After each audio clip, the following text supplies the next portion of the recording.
Hello, my friends. All right, today we are spending the whole hour talking about compression. And for those of you that haven't watched these before, we're not going to really explain what a compressor does. It's not going to really be a how-to. It's more going to be a companion to the 4 other hours of conversations we've had about concepts that surround this, including, and I wrote them down, episode 6, we did harmonics and saturation. Episode 17, we talked about gain staging. And episode 36 and 37, we talked about loudness. So a lot of the things we talk about today are going to apply to those conversations. So please check those out. I'm going to bring Jon on here in a second. In addition to that, we have the Discord, which will be linked in wherever you're watching this or listening to this podcast, YouTube, on my Instagram, whatever, where you can ask questions. A lot of people have a lot of knowledge on the Discord that can help with that. And the last thing I'll say is Bradley, who I just saw joined in, Slow Hand Sound on Instagram, has been taking extensive show notes. So we're not going to do a lot of like how does a compressor work, that sort of thing, like I said. But there will be lots of show notes that you can comb through on LiveWithMattRad.com and notes for all the episodes we've done. So with this episode, there'll be about 5 hours around all the concepts of dynamic range compression, along with the show notes on LiveWithMattRad.com, along with the Discord. We're trying to do a really in-depth resource for people, not just like a sort of YouTube how-to, because there's plenty of that stuff, and there's Wikipedia and all that. All right, so I'm going to bring Jon on right now, which it seems like with the update takes a second. How you guys doing today? What's up? All right, can I hear you? Can you hear me? Yeah. Okay. So I want to start this conversation by doing some of the usual basic definitions that we do. Let me actually turn on. All right, there we go. I can see me. I can see you. I can see everybody. All good in the chat. Okay. So you and I have talked about this offline a bunch. We've talked about it in hours and hours of conversation on these lives. Mm-hmm. But we want to specifically today talk about compression. And the first thing that's really important, which we've mentioned before, is that compression, dynamic range compression as a concept, is not the same as a compressor, which is a tool that got used in the mid 20th century to control dynamics. So we've talked extensively about gain staging, dynamic range, loudness, all these sorts of things. So we won't go deep into just the basics of it beyond just saying the dynamic range is the distance between the lowest level and the highest level in your audio signal. And oftentimes in recordings, people will want to compress that dynamic range to make a more consistent sound. But actually, what I want to say first is that the reason people want to compress the dynamic range is for a lot of reasons. I would say 3 separate reasons that I want to break it down in this conversation. One is to even out the dynamics. So if someone sings a soft part and then sings a loud part, when you're listening on Spotify, you're listening on a phone, you're listening next to modern recordings, those two, without any dynamic range compressing the loudest and the softest, the soft is going to be too soft or the loud is going to be too loud. So people often use compression for that purpose. The second thing people use compression for is the sound of it, that it has a pleasing sound for certain contexts, for certain reasons. People want to use compression in order for something to sound a certain way. So not just to limit the dynamic range, but actually the sound of compression is pleasing to the ear in various ways. And then the third reason that a lot of people use compression is to make apparent loudness, to make things loud. And I think we'll just disregard that one because we did 2 hours on loudness. We don't want to talk about limiting and mastering and compression to make things loud, and we've sort of debunked parts of that and talked about strategies that there's 2 full episodes we did on loudness. So the first 2 things are taming dynamic range. So if something is performed and it's too soft in some places and too loud in some places, you want to compress that dynamic range. And then the second one is the sound. So let's start with the first one. And the traditional way to do that in terms of audio technology is to use a compressor or a limiter, which are essentially the same thing. A limiter is just a compressor with a maximum ratio. Some people call limiters at 60-to-1 because it's essentially limiting, or it's infinity to 1 or whatever. So that was one of the traditional tools that people would add into the audio process, into the processing of processing audio, in order to tame dynamics. But now with computers, there are a lot of other ways to do that. So technologically, the biggest one is clip gain, which we've talked about a lot before, where if you get a vocal in the computer and somebody's singing soft at some sections and singing loud in other sections, you can throw a compressor on there, but that will dramatically affect the sound of the vocal. And instead you can, section off the softer spots, raise them up, section off the louder spots, and lower them through clip gain and adjusting that way. And the other big thing is that there's so many other ways to tame dynamics in terms of performance. So learning about things like mic technique, especially, I think most of the people most of the time watching this stuff are mostly concerned with vocals. I know that's not a blanket statement, but a lot of people are recording vocals at home, learning how to treat vocals. A lot of people ask about vocals. We had a lot of questions about vocals. Mic technique and clip gain will solve a huge amount of dynamic issues to get an even amount of level out of your vocal. There are other techniques for adjusting dynamics, and so maybe we'll get into that in a second. So I just wanted to make that as like one category of the reason people compress. And then the other side of it is the sound of it. And that's going to be where I think the conversation gets deeper and richer, because you have lots of opinions. You and I have some differing opinions. We have lots of overlapping opinions. We've talked about this again in a lot of these other conversations we've had about loudness, about saturation and harmonics and harmonic distortion, about gain staging. So I wanted to sort of, and then loudness is the other one, which we're not going to talk about right now because we've done 2 hours on it. So taming dynamic range, and then the sound that one gets out of compression. And the reason I think for the latter, maybe we'll get in that in a minute. I'll get into the reason people like the sound of compression. So let's start off by just kind of batting it back and forth. Taming dynamics in recording, performance, mixing, whatever. You got thoughts? People use compressors, but that is one of many tools that people can use to tame dynamic range if something is too soft and too loud. Yeah. Let's take this from my perspective as a mix engineer. We'll start there. I don't know the last time I got a sound delivered to me that wasn't compressed in some sort of way. With a compressor? Yes. I don't know. But probably for the most part, that's what people are doing. Probably for the most part, someone's doing that. So I'm not sure why that should be in my brain as a mix engineer, a tool that I should use, right? So that's where I come at this this argument from the beginning.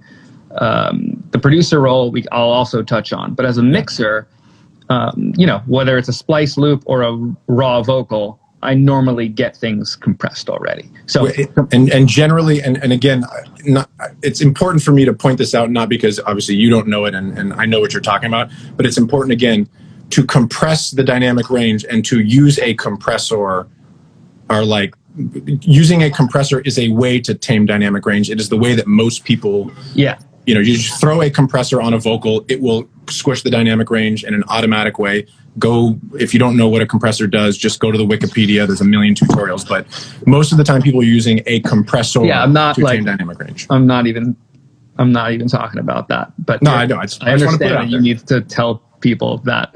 I think it's important, yeah. It comes compressed. Splice loops come compressed. Yeah. Synthesizers are previously compressed. A contact sampling instrument is already compressed. The sustain of the piano on the built-in contact pianos or an Ableton piano is already compressed. Yeah. That is designed in the instrument itself. No real piano, maybe like a 9-foot-long Steinway grand piano from 1862 sounds that full-bodied and sustained without compression. Like maybe, but they're unrealistic.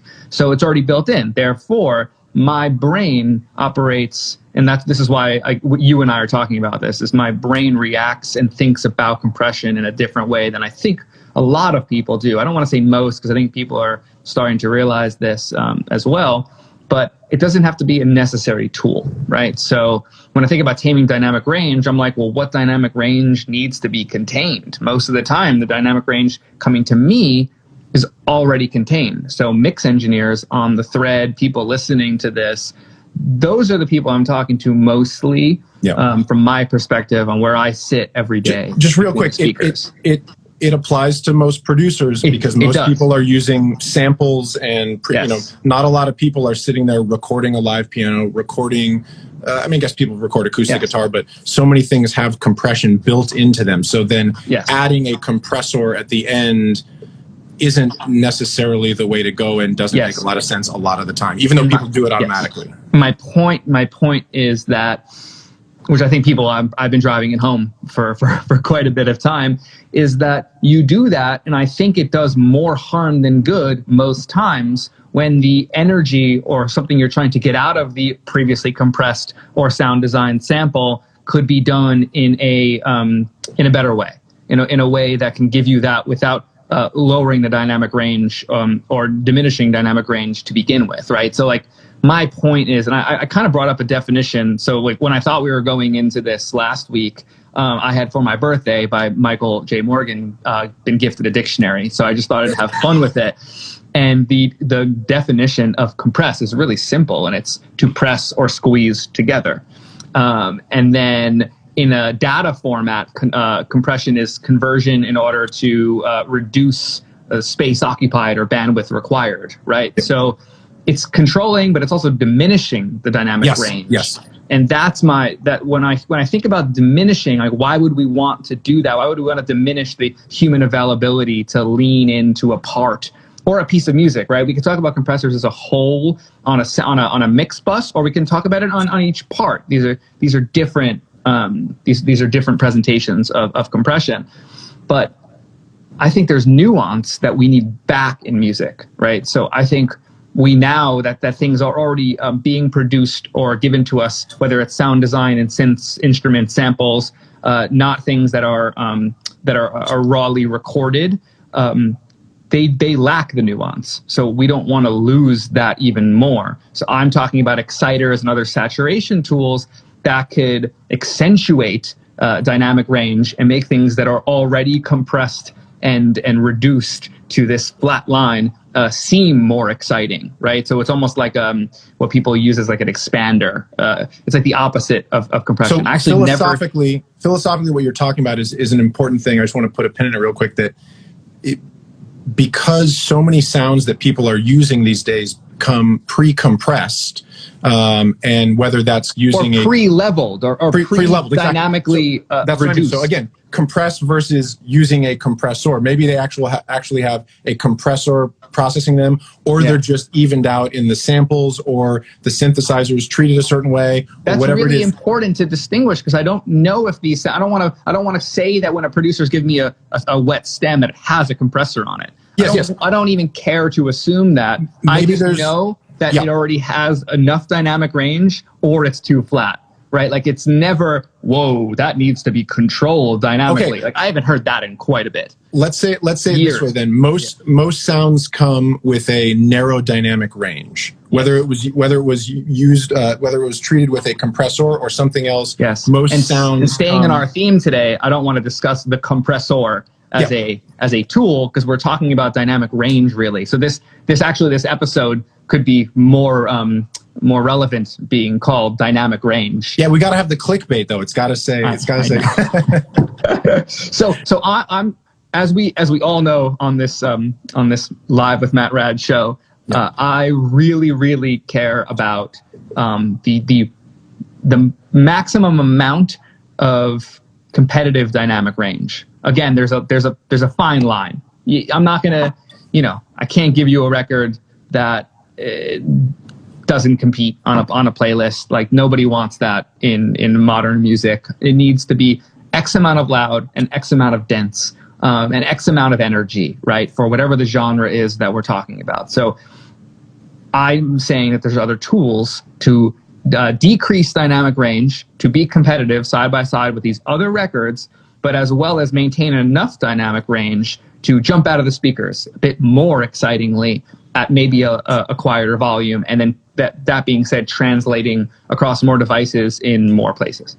Okay, so that so let's finish the thought about taming dynamic range when it is necessary. So by and large, and then let's go over to the sonics of it, because I think the sonics are where people are going to be most interested. Taming dynamic range.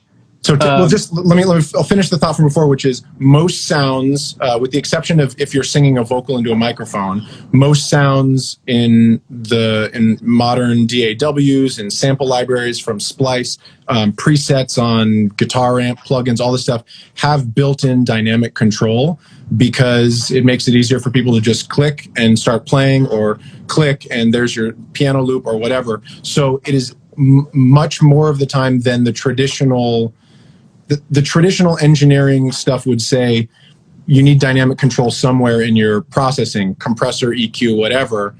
And maybe. Well, no, or you could have good mic technique. No. I'm saying that's sort of like when people are traditionally learning, that's kind of what gets taught to them. And I think in the modern context of the vast majority of sounds people are going to be using already have dynamic control built in. And so to then put a compressor on top of it, just to put on top of it, is often to the detriment of the sound if you don't know what you're doing. And now let's really quickly go over things like if you're recording a vocal yourself and you're just recording straight into the computer.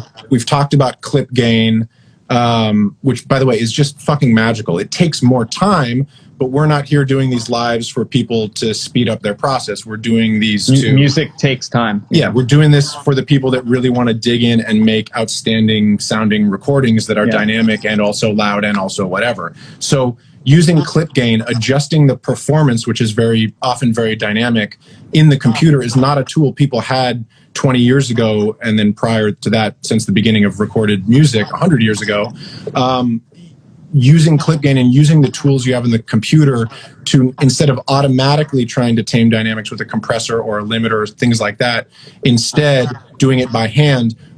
And that's if you're not recording the vocal yourself. But if you are recording the vocal, in addition to that, mic technique is a huge, huge thing. I talked about it actually in the couple of episodes I did with Matt Beckley, vocal producer.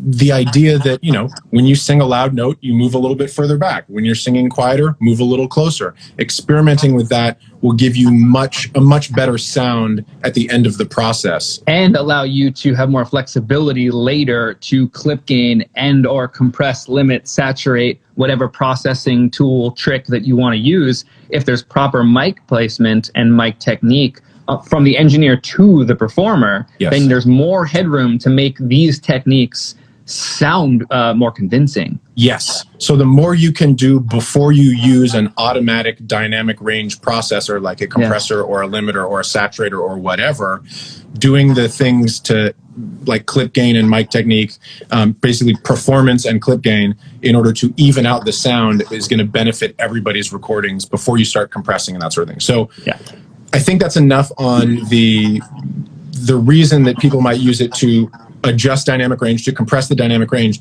Now let's talk about the sound of compression. And you and I probably already did an hour of this over brunch on Sunday. Let's redo it. Let's see if we can redo everything. Let's do it again. So the sound of compression, I think, is something that is pleasing to the ear for two reasons. And we can talk about what it is and what these things, what the sound of a compressor is, and or the various ways that it can affect a sound. But I think there's two main reasons that people like the sound of compressors. One is that the human ear naturally compresses and distorts sounds as they go up in volume. That's why, if you have like a gunshot or a snare drum at a high volume, you can rupture your eardrum. But if you take an ambient sound and raise it to that same level, your ears are more protected. You don't want to get something that's at 120 decibels. It's going to hurt your ear no matter what. But a snare drum can rupture your ear, but slowly raising the volume of something, your ears will naturally compress and protect themselves. It's an evolutionary thing that our biology does. And so compression and saturation, the theory is, and it makes sense to me and seems to make sense to you, that when you use a compressor or saturator distortion, these things are biologically pleasing to the sound, to our ears, and things appear louder because, again, when things are actually loud, our ears will compress and saturate naturally. And so when you use a compressor or saturation distortion, we perceive that as louder than it actually is. So you can get excitement out of a sound. The other thing is, because people have used compressors for so long as the basic part of dynamic range control in broadcast technology and recording technology from like let's say the 30s up until now, basically, people are used to it. So the sound of a compressed snare drum, snare drum through 1176, sounds like something you've heard before. It's familiar. It's part of rock and roll. And so I think there's a familiarity aspect and there's a biological aspect. But I disagree so much with so much of this. Okay, go for it. Why do people like the sound of compression? I mean, who's listening to rock and roll?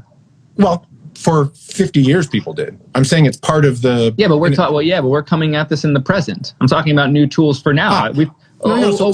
Over brunch, we talked about the 80s. Like, I love compressed 80s drums. I'm just not trying to make records that sound like they're from the 80s right now. It's 2021. I'm just saying compression has been a part, dynamic range compression has been part of every genre except for jazz and classical, and including in things like printing to vinyl, recording on tape machines, going through tube amps. So I'm saying I'm just saying the sound is part, we're familiar with it. Yes. I'm not saying a compressor is the way to do it. I'm just saying that the sound of it is... Yeah. We've taken the sound that you achieve way too far. Yeah, totally agree. So go riff off that. Yeah, we've taken the sound too far. I mean, so many people are getting more excited now by an uncompressed 808 snare drum, right? There's no compression on an 808 drum machine. That's not the way to get that transient crack. You just turn up the snare drum. It's short enough where just turn it up, and it just cracks, right? I don't know why we are jumping into that compressors are the pleasing sound versus the level of things and the transparency of things that the ears are naturally compressing. So the pleasing sound is, to me, is what our ears are doing to the sound that they can perceive in juxtaposition and in relation to other sounds in the record. Like a fire engine siren that we've talked about is like My Trauma. That's not pleasing to the ear at that amount of level, and it wouldn't be pleasing to the ear if it had a compressor on it. It might already have a compressor on, who the hell knows, but added compression to a fire engine is never going to be pleasing, and it's a soloed instrument. Yeah. Let's call it an instrument. So I'm not sure that compression is what's pleasing to the ear versus harmonic content that our ear can then compress, focus in on, and then allow us to experience at its full dynamic range, right? And a compressor, though diminishing dynamic range, is giving us the full dynamic range of each sound when done right and artfully with the right release. That's what we were talking about at brunch. About so that's my point. Is there's a good way to do drums and having them pump and breathe.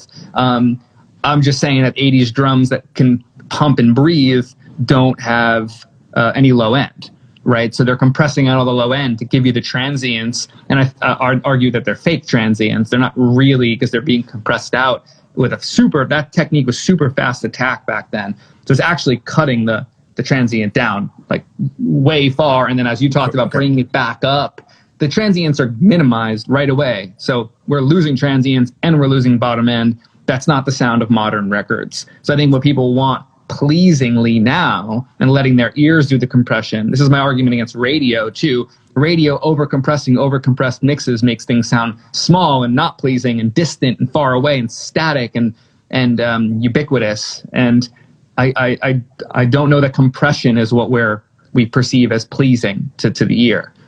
Maybe at some point we did, because we were so used to such a high dynamic range. It was confusing. We had to turn the volume up here and there, and there's a different biological obstacle of having to wonder what's coming next, and the surprise and magic can be great in music to a degree, but if you have to turn the knob up every section of the song, that I can understand is not pleasing, but that's got to be something different.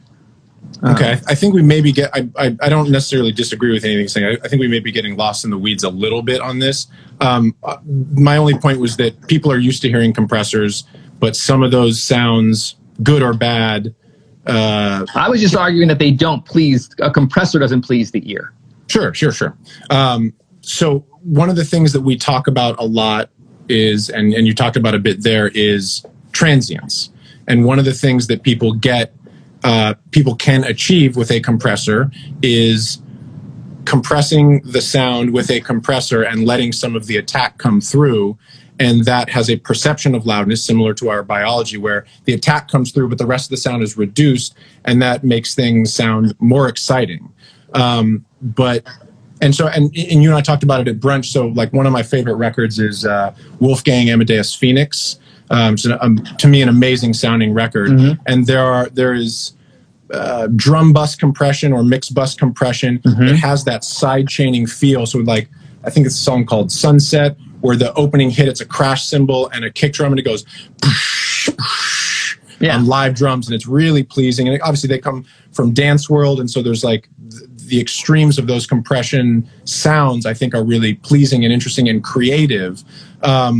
How do you think about, are there examples of compression where they're using compressors with a release that comes with that is aligned or adjusted to the tempo to make things have a pumping sort of feeling like that? Talk to me about that, how that might be achieved, as a creative tool.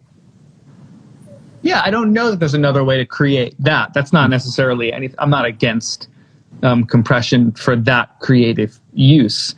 They do that masterfully. So this is what I want to talk about, is that there are ways to do it great, but people are overuse the shit out of it and don't know what. People are using presets. That's not a preset. That's not a CLA pop vocal preset that has a fast attack compression and a moderate release that just like covers ground somehow and gives you some sort of energy and balance, when there's just there are better ways to do that. I think that's the point.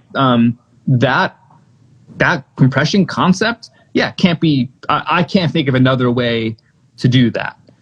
And I'm not saying that I've never attempted to do it another way. I've attempted. I've not come up with a way to do that, but I have come up with ways to enhance transients after the fact, because I'm well aware that the transients are reduced in that technique. Well, so let's talk about that for a minute. They sound flat. They sound exciting, but flat. Yes. And again, those records are made a bit ago. I'm trying to forward progress on translation. Those records are exciting, but they're kind of small and indie sounding, and they're not larger than life like competitive records are right now.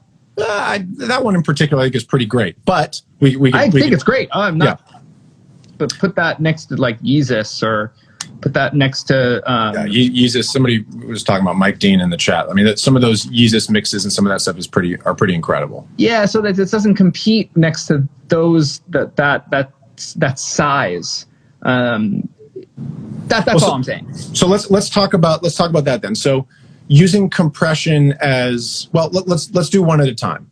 Okay. The places that people use compression for, they use a compressor to get a certain sound with transients and whatnot. You like to use saturators and then transient shapers as a substitute. Why?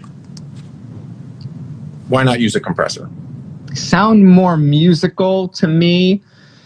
Meaning, this goes back to talking about clip gaining and mic technique and proper recording techniques, is if you... Sorry, I just saw Kid Cutler there. Yeah, it just doesn't sound as good as you think it does when you listen next to other records on great speakers. Like, it does sound... Phoenix we're talking about, it does sound great. Sorry, I just wanted to comment on that, because he's right. It's almost great. Yeah. So, anyway. I disagree, but we keep going. Okay. So,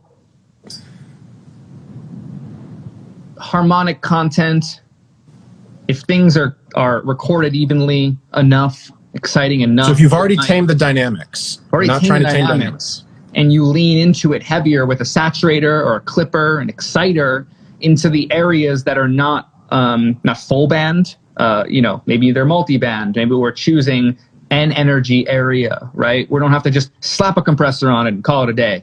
well, what if everything is even in the low mids and I only want upper mid-range excitement now? What if I only want energy in certain areas? We're talking about doing one thing that's going to cause harm to another thing, right? So you see a lot of people that overcompress a vocal with 1176 and they have to reduce low mids after it. It's like, well, you didn't have to reduce the low mids if you didn't compress the low mids up. That's counterintuitive, and you're doing more processing than you have to have. Sometimes that's cool. Sometimes overcompressed mid-range and then reducing, like, sure. Again, none of this is one size fits all. Yes. But I find more enjoyment out of sounds when I fully saturate certain areas individually after designing the dynamic range. Let's use that term. I'm kind of designing it with clip gain, maybe with a limiter, as we talk about. Okay, well, talk about that. So this is a form of dynamic range compression using something automatic, but not doing it nearly as heavy-handed by using a limiter. So instead of taking the dynamic range and putting a threshold down here with a ratio that basically just like compresses like half the sound, you will take the whole thing and maybe put a limiter just at the top to pull down a few little peaks. Yeah, it's a handicap. It's a little bit of a handicap just to control some peaks, but never heavy-handed. And then clip gaining into that lets me put a saturator on that. When someone sings too loud, right, into a saturator, it does that kind of like Aretha thing where it clips and it sounds gripping, it sounds compelling. So it's distortion that we want. It's soul. Versus hitting a compressor that loud, it's pinching it. Right, so I use, this is interesting. I just a real quick. Oh, sorry. Finish your thought. Well, I use visuals when I see a tube. When I see a tube light up the color orange, it's thick. It's kind of got this girth to it, and a vocal's distorting it. To me, it takes up more space in the mix. It's getting bigger. Yes. When it hits a compressor hard, like Ariana Grande's vocal when she sings loud in a hook, when Serban over compresses her, it just gets pushed back into the mix. And maybe that's what he's going for. That's cool, but that's a very specific thing, and I'm a little bit allergic to that. Yes. If she's going to sing loud, I want it to give me a little bit more energy for a second and then come back in place. Like I'm constantly like teetering on just a little bit too much and then holding it in place so it feels dynamic. I use my hands a lot on this show because like I don't want it here the whole time. It just music doesn't sound like that. It never did. Yeah. And then our ears, like you say, compress more, so then we're hearing it more. And then if we're on the radio, it's compressed even more, and it just sounds even further back. So that's what I'm saying about why I like these tools a little bit more. I'm never saying that I don't use a compressor on a vocal. I don't use it on anything else. I can say that pretty confidently. It's very rare that I use a compressor on any other instrument at this point in my mix life. But on a vocal, sure, if it needs it. It's just not on everything. Yeah, and again, two things that one thing that may differ from most people or some people, and another thing that differs from technology 20 years ago. One is you are always getting processed stems of some sort. So you're at the end of the process mixing. So oftentimes people will have applied creative compression, whatever, however they want to. And I'm all for it. If someone's happy with the way they send their stems, let's take that to the next level as is. And then back to what we said before, which is unless you're recording a raw acoustic guitar or raw vocal, most things that people will be using where there are samples, sounds in the computer come pre-dynamically controlled. Yes. I wanted to talk about this thing, this conceptual thing, and I really should do more research. I probably should just go to school and become an audiologist so I really learned about the biology of the human ear. But that thing I was talking about with compression and saturation, which naturally happens as a mechanism for your ear to protect itself, basically what people have done now is they're just using the compression aspect of it, and there isn't saturation in the way there used to be because people are not using tube gear and tape machines and cutting to vinyl, which is a big part of the sound of classic records. Not just the sound of it, but that's a big part of dynamic control. So when we're talking about saturation, it's not trying to emulate a tape machine, but it's trying to get the effect of dynamic control without using a compressor. Yes. And what happens, as we've talked about before in the episodes about harmonic saturation and some of the other stuff, that when you turn something up into a saturator or just turn up the saturation in a certain band on a plugin, you're compressing the dynamic range, but you're adding harmonic content. So that's what Jon says. That's what you say when you say the sound gets bigger as you put it into, let's say, a tube compressor. Even if you're not compressing, you're adding tone, as someone said there. You're adding harmonic content. The sound is getting richer. There's literally more information in the waveform by using saturation. Now, of course, saturation can be just you turn on distortion and it sounds insane, but this is where experience and using your ears and practicing a lot and just mixing a lot of records, making a lot of records, making a lot of mistakes, making stuff that sounds too distorted, not distorted enough, all that comes and doing into it play. Little bits at a time. Yes. Letting it breathe, leave it on for a minute. Like I said, I think a week or two ago, I turned a bass up like way too loud in a mixed the whole record with the bass too loud just to see what it would feel like. I knew I wasn't going to leave the bass that loud. I wound up leaving it pretty loud though, and it was approved, on first or second pass. Like it was an energy creator and driver of the record, right? So you got to live with these things. So turn up some distortion or some saturation and let it be there, thinking that maybe it won't stay there forever. But nobody knows what stays forever anyway. So whatever. Yeah, and so conceptually, a compressor is not necessarily a bad thing to use. It's a way to make something smaller, and then you can turn it up, and maybe that's the sound you want. But using a saturator literally expands the sound and adds harmonic content. So that's why conceptually, we both tend to lean toward that, because oftentimes in modern recordings, you don't have stuff you don't have tape machines. Again, you don't have tube gear, although obviously you have tube gear. And so substituting a compressor or substituting a saturator for a compressor is often a good trade, because if you get it right and you're not doing, again, you already have your dynamic control. We're talking about the sound of it. You will get a richer, more pleasing sound out of using some saturation. But the other thing you talk about a lot is that if you use saturation and it is limiting the dynamics in some way, it is compressing the dynamics with a saturator, things like transients, which are a very important part of dynamics, they expand, but they definitely get squished down. Mm-hmm. So from there, you use things like neutron, these other tools that you have for adding back in the transient. It's the combination of those two that can get that attacky compressed sound that people associate with 1176 or SSL or whatever. I was talking to you about this at brunch. When I first had a recording studio on Long Island when I was 17, 18 years old, I had two distressors, I had two 1176s, and I had four transient SPL transient designers. Before there was plugins doing it, I had the box, and I used to not compress my drums at all, and I would just turn the transient designer up all the way and just see what I was like. Oh, that's smacking.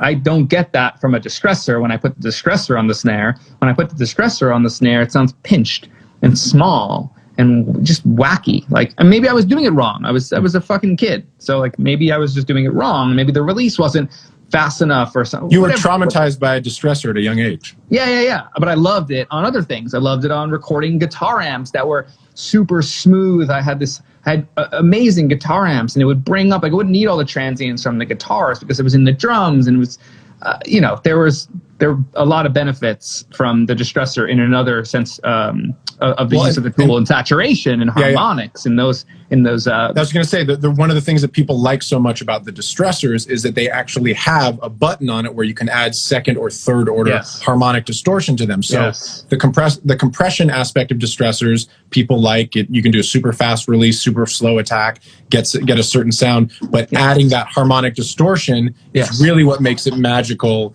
I think beyond, in my opinion, beyond a lot of other hardware compressors, because it adds a really nice controlled harmonic content to it. Yes. So I, from an early age and recording, was able to make drums smack without compression. So I fell in love with that. Now, when I was younger, I definitely overcompressed things and thought I needed to put an 1176 or an LA3A plugin on a synthesizer. I did it all. If I listen back to those records now, everything sounds far away.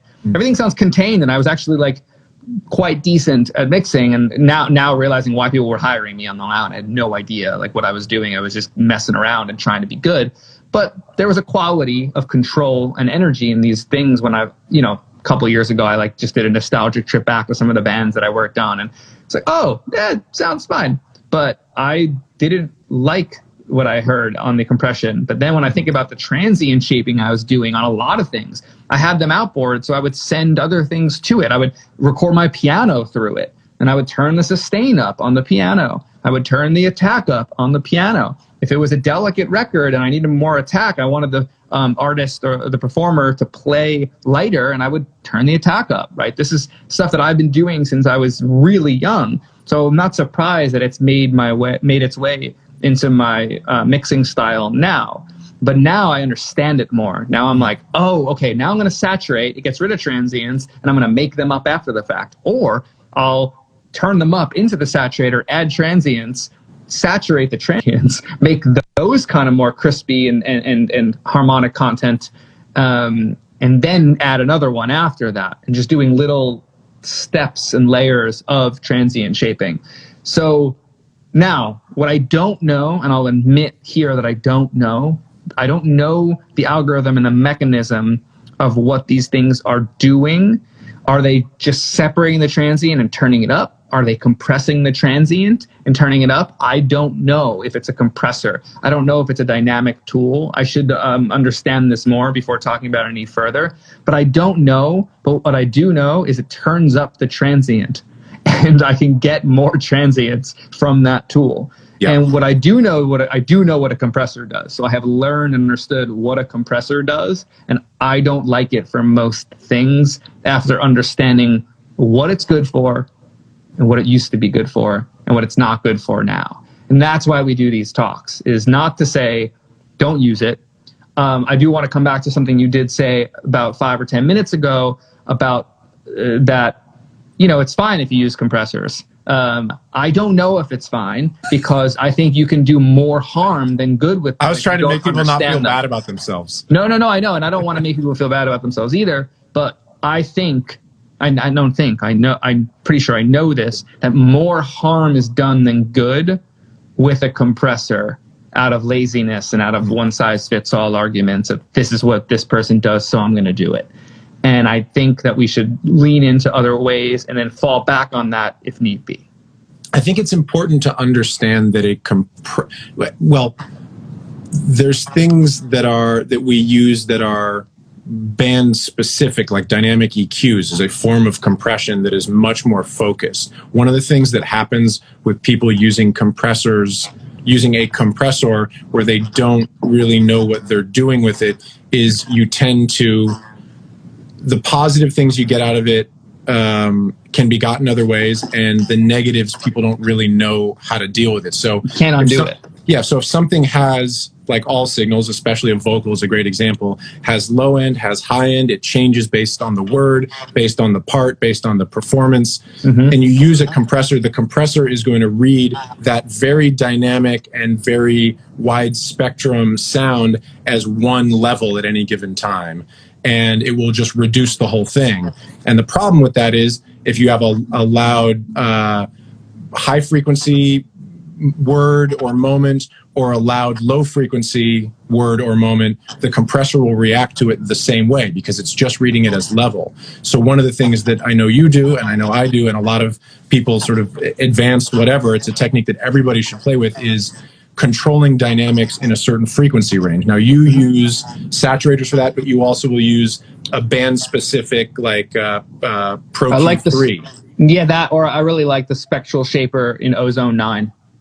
I like the tone control on the spectral shaper. It's not multi-band. It's like, well, it is. It's one band, and you can't add any other bands, so it's very good with phasing issues. When you go too far and too heavy-handed, it starts to be noticeable, and I'd be really nervous about using it in low end. But in upper mid-range, which is a lot of times of what we're trying to control mostly with these kinds of tools, it's a bit of a cheat tool, I think.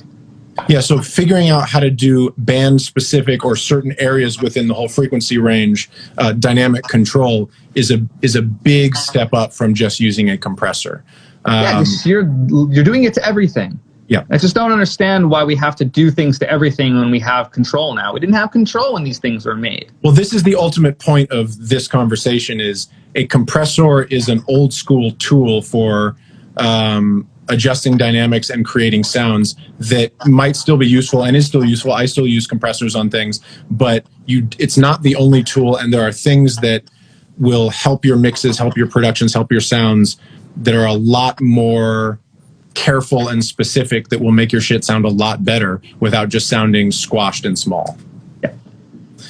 Somebody asked on there about clip gain, which I think is a good question. Hex asked, when it comes to clip gain, how specific do you get? The phrase, the word, even syllable? Very specific. Yeah, whatever you do to go crazy with it. Spend 2 hours on a lead vocal and see how good you can make it sound without putting any compression on it, and you will learn a ton. I'll take better consonants from other words. Totally. I'll take a K and move it from kiss to catch. It's like whatever the lyric is. Like I'll even go that far. Not even just clip gain. Like I'll take better, harder consonants 100%. To make the vocal more exciting. Yeah, all the time. Right. Like that's a vocal production tool. I mean, I don't do it in mixing a lot because it's done a lot of the times for me. But I'll still do it if it gives me the energy that you think a compressor is going to give you for the K sound or the consonant sound. These hard sounds. Clip gain them up. Change them out. Change S's that feel too compressed. With another S from another, it's still an S. The singer said the S. It's not like you're changing the performance. It's just another S. Yeah, shout out Matt Beckley in the chat there. I did 2 separate hour episodes with him just on vocal recording. Those are both worth watching too. So the homework from this episode is to watch 7 hours of us talking. Matt, you already gave away all your secrets. Way to give away everyone's vocal secrets. Yeah, these are all the secrets. They shouldn't be secret. Just go, the reality is that a lot of this stuff just takes a little more work. But so does anybody who's good at anything. You just do more work. So does scientific research. Decades. Which is, by the way, equivalent to what we're doing. Yeah, 6 decades to understand an mRNA vaccine, and we're talking about putting a compressor on a whole mix? Yeah. Just like in 5 minutes thinking it's done? I'm sorry. Let's go for an hour at least. Give yourself an hour to think of another idea. The clip gain thing is really interesting because there's no way to teach it that's better than you just doing it.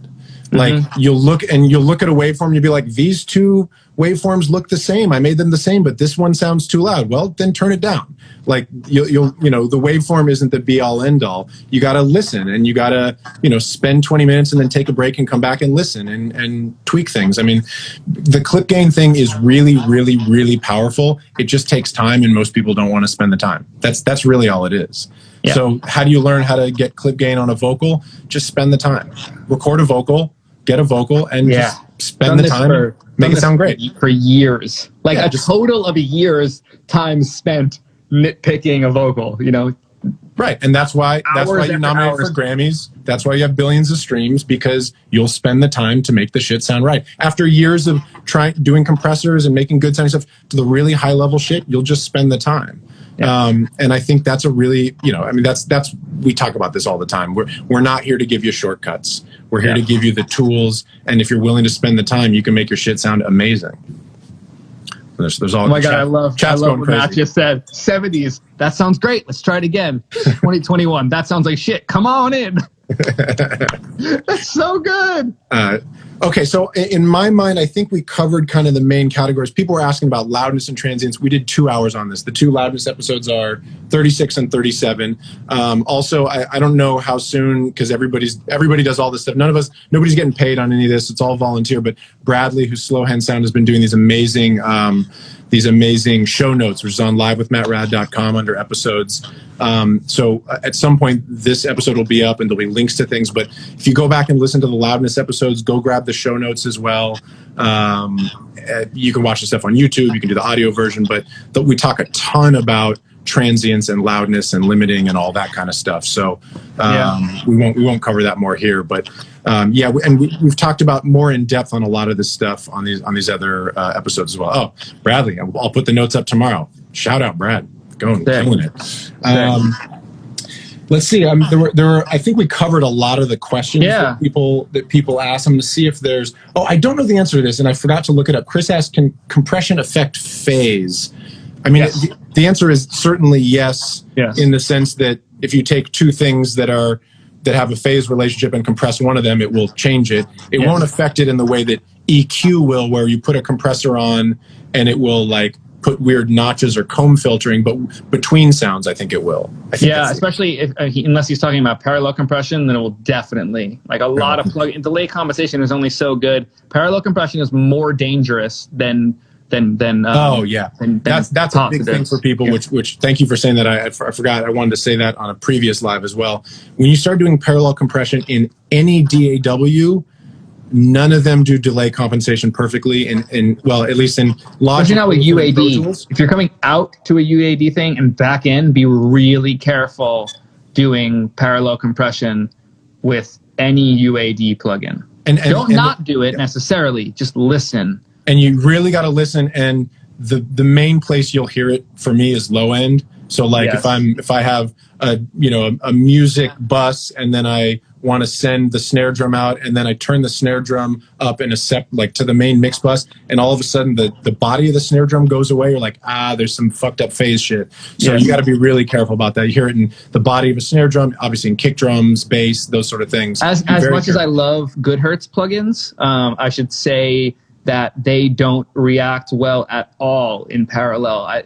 There's some heavy-handed shit going on in those plugins for the better. Like they're really high energy, really exciting and interesting plugins, but in parallel they don't really work. So, and by the way, this is true for any processing. You put a tape emulator, you put a distortion box, you put whatever. Like you got to check your phase, especially if you're processing multiple things to multiple buses. And sometimes you'll get a desired phase shift that you like. Like when I put my Unfair Child, for example, in parallel, there's a phase shift in the top end and it darkens up things. So I really only use it on drums at this point, but it actually makes drums sound cooler to me. Unless like if they're really fancy and bright sounding, the minute I put that in parallel, the low end is still tight as fuck, and I can zoom in and I can see that the kick transients are exactly the same in phase. But the high end gets a little warmer and darker and a little more interesting. So I actually use that very intentionally for the high end phase shifting that I'm hearing in the parallel on the Unfair Child. I make up for that with an EQ after the fact to bring back some of it. I have this outboard Siemens EQ that's in line with the Unfair Child on the hardware insert, so I'll make it up a little bit just so it's not like super dark necessarily, but sometimes I take the EQ out because it's just cooler, darker, and then it leaves space for the vocal. So I don't want people to think that that phasing is always negative. I think sometimes it's cool, but you don't want to lose low end from and that decision be made from a phasing error. Like that's not cool. A really important conceptual thing for everybody to always remember, always, when you're using something like any audio effect, any plugin, anything really, think about what the intention is that you're using it for, but also understand what else it may be doing to the sound. Yes. And if you like a positive and there's a strong negative, find the positive another way. Yes. There's always another way. This is an interesting, we actually talked about it at brunch briefly, and Roman on here was like, I would love to hear John say OTT compression. That people can Google if you don't know what it is, but this extreme form of compression that's built into the multiband dynamic plugin in Ableton. What's that? People know though, it's a preset in the multiband compressor in Ableton. It is not the sound of the Ableton multiband compressor. The Ableton multiband compressor is a great multiband compressor, and it can be really versatile and used quite well. But the over-the-top OTT preset is what the newer, I mean, it's years old at this point, OTT plugin was created to remake, and it's not the same at all. It's just really heavy-handed, and even at 5%, it does some wild shit. So to put it on your mix bus sounds really counterintuitive. Fuck around with it though, use it and put it on other things, on single instruments, on buses. But that's it's like, to me, Keegan said on there, to me it's like the part of the Skrillex sound, and one of the reasons that people like it. Of course. He he knows what the fuck he's doing. He's a genius. Yes. I think Diplo said he's the greatest drum programmer he's ever met. But the thing about the over-the-top compression, the OTT compression, is that it has these massive phase things happening between the bands that create that sound. So it might be pleasing. Thin shit out. It makes it sound crazy. It's not an even like it's not a Jon tool to refine the mix at the end of the process. It's more of a creative tool to make some shit sound really different. So that's really different. But that's the point. Sometimes is you have to understand that all of these tools have other artifacts, phase issues. They do more things than just the thing you're intending to do. Which getting back to it, why we talk about if you just put a compressor on a vocal, that compressor is going to do a particular thing that may affect other aspects of the vocal that you don't want to fuck with. I think the OTT, actually, just thinking out loud now, I've done this before. It's been quite a bit, but a cool thing in sound design is OTTing reverbs and delays and effects and choruses, and seeing how crazy it brings out these effects. And you probably have to EQ and process and after the fact, but you might get some weird, wild effect. They put it on the Juno Tall chorus plugin, put an OTT after the chorus, but leave the dry signal going to the chorus dry. You might get this crazy kind of pumpy width going on. Like I mess around with OTT on effects and more unique ways to use it than heavy-handed on the mix bus. But I think there's way cool ways to use that plugin for sure. Yeah, and this is, again, we're talking about what is the intention. If you are trying to refine and finish versus sound design versus do shit that, part of what we're talking about is, okay, a compressor does this sort of thing and it has all these other things that are undesirable. If your goal is to make something really clean and just tame dynamics in a certain way. But if your goal is to make something sound totally different, or sound design or produce or whatever, a lot of these tools can do really, really interesting things because all those artifacts and phase issues become part of the sound in a cool way. So they can all be creative. Let's respond to Matt here. I wish more people printed their reverbs because you're way more likely to treat them. I have my assistant print most, if not all, the client verbs, so I can treat the client verbs and then add my own on top if I need more. But actually, I want them printed. I want all the moves that y'all chose, like as Matt, as being a vocal producer, if you did a move, I want that shit printed. I want to chop out a throw that you did somewhere and then put it somewhere else. And that's where I like to get creative on processing effects. And you're right, you're less likely to process them if it's just on a send. That's why you get the big bucks. I actually don't do a lot of, I've started doing more. Traditionally, I haven't done a lot of printing. I've just left them on buses when I've been producing. But as I've started printing my reverbs and delays more, I do more interesting creative things as a producer. So I definitely think that's valuable. Let me just check in on any of the other questions. We're at about an hour. We talked about movement with compression. Keegan asked about that. Chris, affecting phase. Oh, Kevin asked, why does saturation compress? There's technical I don't know the answer to physical that. Reasons about the way transistors have a dynamic transformers have dynamic range, and tape machines have a dynamic range, and it's just the nature of the technology. Well, saturation changes the waveform. That's what compression is. Well, what it is, it's a very slow knee limiter, because a tape machine only has so much literal physical information on the tape, and the more what it was like oxidized iron or whatever it is, the metal that's on there, you can only put so much information onto it, and the closer you get to the maximum amount, the more it distorts and compresses, and ultimately it has a hard ceiling, but it's just really slow going up into it, so it's a little bit of saturation. So you can be more subtle. So I think a lot of saturation, other than digital, which is hard clipped, we talked about clipping, we talked about harmonic saturation, we talked about a lot of this stuff, but it compresses because computers are doing emulations of the physical limits of tubes and tape machines and other technologies that were invented, back in the 20s and 30s for radio. I think that's kind of the spectrum. By the way, Jon, thank you for having a whole hour about compression. I know you resisted it. You never said no, but you were just like, I don't want to talk. But I think this is super, super useful to people. Please, you guys, let us know If we can cover more stuff, I probably won't drag Jon into doing a whole nother hour on compression, but since we've talked about all this stuff so much, and again, go back to the loudness. We did 2 episodes on loudness. We did an episode on gain staging. We did an episode on harmonic saturation. Those are all applying to a lot of the stuff we talked about today.